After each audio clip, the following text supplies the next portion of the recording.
So ఇంకా time వచ్చేసి అయితే 5 అవుతుంది. హరి కార్ కూడా మొత్తం క్లీన్ చేసుకుని ఎర్లీ మార్నింగ్ స్టార్ట్ అవ్వాలి అనుకున్నాము. అత్తమ్మ ఇంకా దేవుని దగ్గరికి ప్రసాదం అవన్నీ రెడీ చేసేసింది. ఇంకా మేమైతే 7:30 అవుతుంది. మేమైతే ఇంకా రెడీ అయితే ఆల్రెడీ స్టార్ట్ అవుతున్నాము. సో ఇంకా మేమైతే వెళ్ళేది బల్కంపేట వెళ్దాము కాబట్టి మా ఊరు నుంచి వెళ్ళడానికి అయితే ఇంకా మార్నింగ్ అక్కడ ఏం ట్రాఫిక్ ఉండకుండా కూడా ఇక్కడికి వచ్చేసరికి ఫుల్ ట్రాఫిక్ అయింది కాబట్టి వచ్చేసరికి అయితే 11-12 అయింది అనుకున్నాము. సో అదే టైం అయింది. ఇంకా మేమైతే స్టార్ట్ అయినాం. అత్తమ్మ, నేను, హరి, బాబు.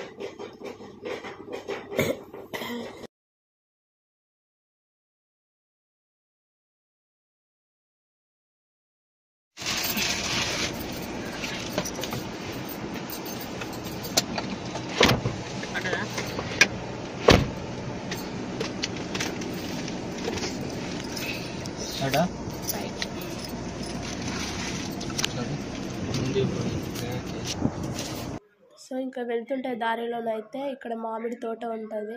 సో ఇంకా దేవుని దగ్గరికి మామిడాకులు కొంచెం వేపాకు తీసుకెళ్ళాలని ఇక్కడ ఆగి అవి తీసుకొని మళ్ళీ స్టార్ట్ అయినాం. టింకులు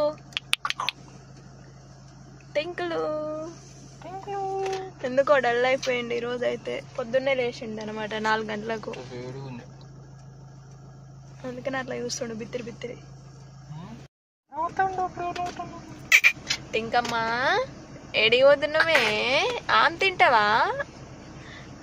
ఈరోజు మా టింకుకి అన్నప్రసన్న బల్కంపేట ఎల్లమ్మ తల్లి దగ్గర మేము వెళ్తున్నాం అక్కడికి. ఇప్పుడు అక్కడికి వెళ్ళినాక వీనికి అన్నప్రసన్న చేస్తాము. సో ఇప్పుడైతే అమ్మవారికి అయితే బోనాలు కూడా మేము చేస్తాం. బోనాలు చేసి బియ్యం పోస్తామని మొక్కుకున్నాము. ఇంకా బోనాలు చేసి బియ్యం పోసి అక్కడే దేవుని దగ్గర ఇంకా అన్నప్రసన్న అన్నం తినిపిస్తాం చిన్నోడికి. సో ఇంక ఎప్పుడైతే మేమైతే వెళ్తున్నాం బోనాలు తీసుకుని దర్శనానికి.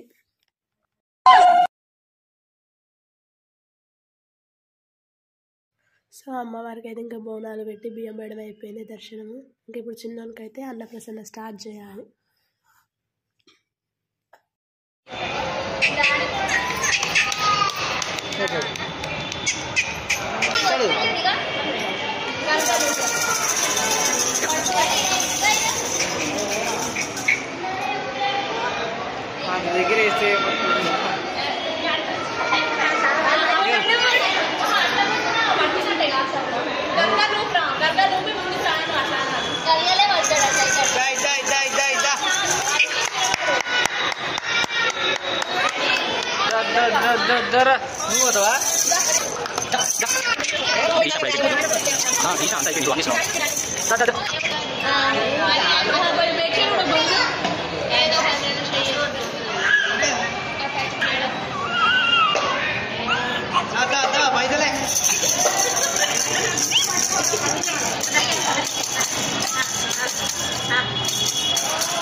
సరే పడుకో, ఏముందిలే ఇంకా పడుకో. సరే పడుకో, ఏముందిలే ఇంకా పడుకో.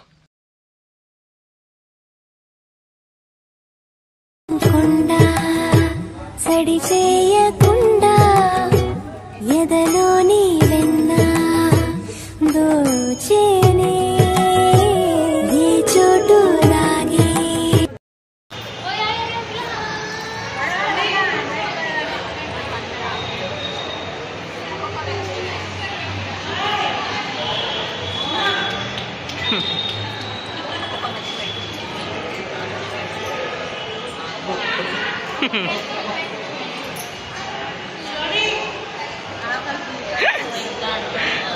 అప్పరిస్తుండగా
చాలు.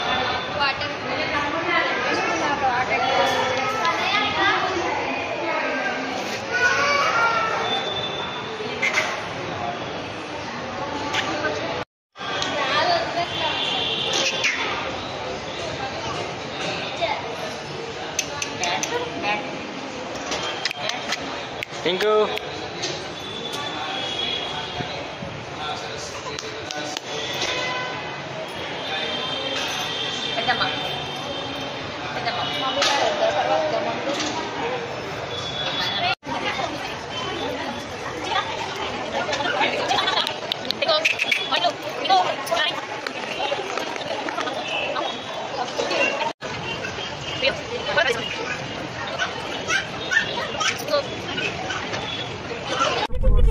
అపరిచితులు శిక్షించడము అందుకని అపరిచితుడు అనే ఆల్టర్ కనుమరుగయ్యే వరకు రామానుజానికి కట్టుదిట్టమైన కాపులా విధించి తగిన మానసిక చికిత్స పరిపూర్ణ ఆరోగ్య స్థితికి వచ్చాడని ధృవీకరణ అయిన పిమ్మట ఇతరుని విడుదల చేయవలసిందిగా తీర్పు ఇవ్వడమైనది.